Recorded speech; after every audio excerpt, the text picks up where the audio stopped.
Odds are, if you're looking for work right now, you'll run into a one-way interview run by companies like HireVue or Sunroo. Those are video interviewing services that companies use to help screen job candidates throughout the application process. You won't really be interviewing with another person. Instead, you'll be prompted with a series of questions and you'll have your answers recorded. Usually, you have about 30 seconds to prepare your answer and then about 2 minutes to deliver your answer. The toughest thing here is that your answer is going to be benchmarked against the current top-performing employees at the organization you are applying to. This means that you'll be given a score based not only on what your answer is, but how you answer, and you'll be compared to people already working for that company. Preparation is key. In this video, we'll cover 7 common HireVue questions and how to properly answer them to get you through to the next round. And stick around because we'll also give you some insights on exactly what HireVue is looking for when scoring your answers. So let's jump right in. The first question you'll probably be asked is, how did you hear about this job? This is a pretty straightforward introductory question, but still a great opportunity to showcase your excitement for the company and role. Avoid one-word answers like Google or LinkedIn. Instead, focus on telling a story. Describe how you've always wanted to work for the company, perhaps how they're a leader in the industry, and if you were referred by a friend, highlight who it was and what about the role excited you. While you should avoid short answers, don't ramble on forever. A general rule of thumb is to keep answers between 60 and 90 seconds. Any more and you'll run the risk of over-talking and lose focus. Stick to this 3-part template. Talk about why you want to work in this industry. Talk about why the company is your top choice. And finally, talk about how you've been keeping an eye out for an opening. Even if you just happen upon the job listing on Google, it's best to craft your answer in a way that highlights your knowledge and enthusiasm for the company. The second question you'll probably run into is, why are you applying for this position? Just like the first one, you really want to avoid dry, shallow answers like, because it pays well, or I want to work here. Instead, focus your answer on 2 things, role fit and organizational fit. Your answer should show them that you're the best person for the job and prove that you're in it for the long haul. Another way to think about this question is, out of everyone that applied, why should we hire you? You need to frame your answer as a compelling argument that proves your worth and the value that you will bring to the company. First, we have role fit. Why are you perfect for the job? To address this part, you need to go beyond just listing your skills. Here, you can speak to how your current and previous experiences align with the position. You can also list some recent achievements that prove that you are perfect for the role. It's also a good idea to go back to the original job listing and go over some of the responsibilities that really excite you. And lastly, you can talk about how the role fits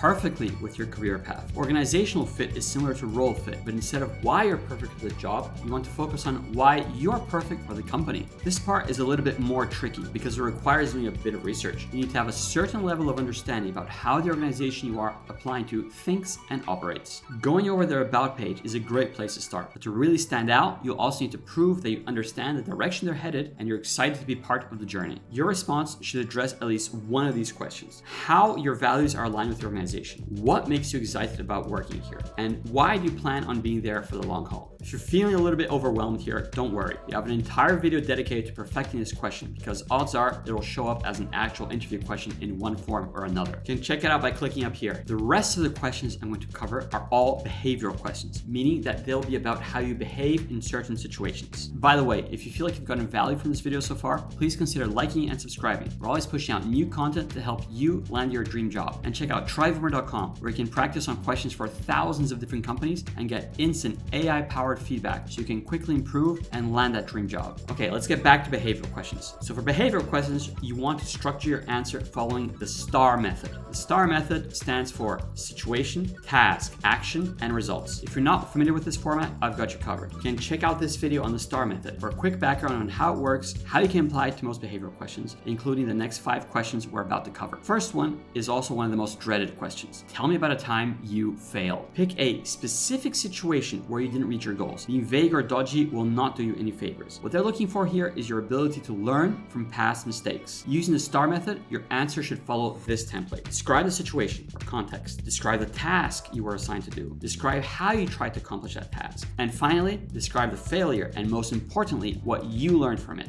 Be straightforward and professional about it. And whatever you do not blame your failure on anybody else. The question specifically asks for a time where you failed. And that's okay. Just focus your answer on what you learned and how you grew grew from that failure. The next behavioral question you'll probably run into is, tell me about a time you had to meet a short deadline. What they're looking for here is your ability to prioritize and juggle different tasks. While at work, it's normal to be faced with competing deadlines among a bunch of different responsibilities pulling for your attention. Take this question as an opportunity to highlight your productivity and organizational skills. Think of a situation that required you to prioritize specific tasks and stay organized in order to meet a deadline. Focus on how you picked which tasks to prioritize and how you manage your time. Some things you can highlight include how you went above and beyond, stayed after working hours to complete the task on time, knew when to ask for help and worked with others to reach the deadline, or effectively identified what was most important and finished those tasks first. Another common behavioral question is, tell me about a time you had to deal with an angry customer. This is a pretty common question for every customer-facing role. Here, you want to pick a time where you were able to successfully resolve a customer's problem. Focus on listening and problem-solving skills, as well as how you develop empathy with the customer. Make sure you avoid painting the customer in a bad light. Not only would it make you look bad, but it also defeats the purpose of the question. What they're looking for is someone that is able to calm down an angry customer and have them walk away satisfied. This next question is similar to dealing with an angry customer, but this time it's with a teammate. Tell me about a time you had an issue with a teammate. Just like the last one, here you want to focus on your interpersonal skills, how you listened and came to compromise. Almost every job listing has team player as a requirement, and for good reason. No one likes working with difficult people. Your answer should highlight your ability to work with others and how you're able to put work first over personal squabbles. And our last but not least question, tell me about a time your deliverables changed at the last minute. With this one, you should focus on picking out an example that shows your adaptability. Speak to specifics and your sense of urgency, knowing that whenever this happens, it's a stressful time for everyone. It's quite common for priorities to shift during major projects, and you need to be able to prove that you can think on your feet. Now that we've gone over 7 common questions for HireVue, let's go over what they're looking for in your answers. According to HireVue themselves, they track over 25,000 data points, and some of the data points they track are eye contact, enthusiasm,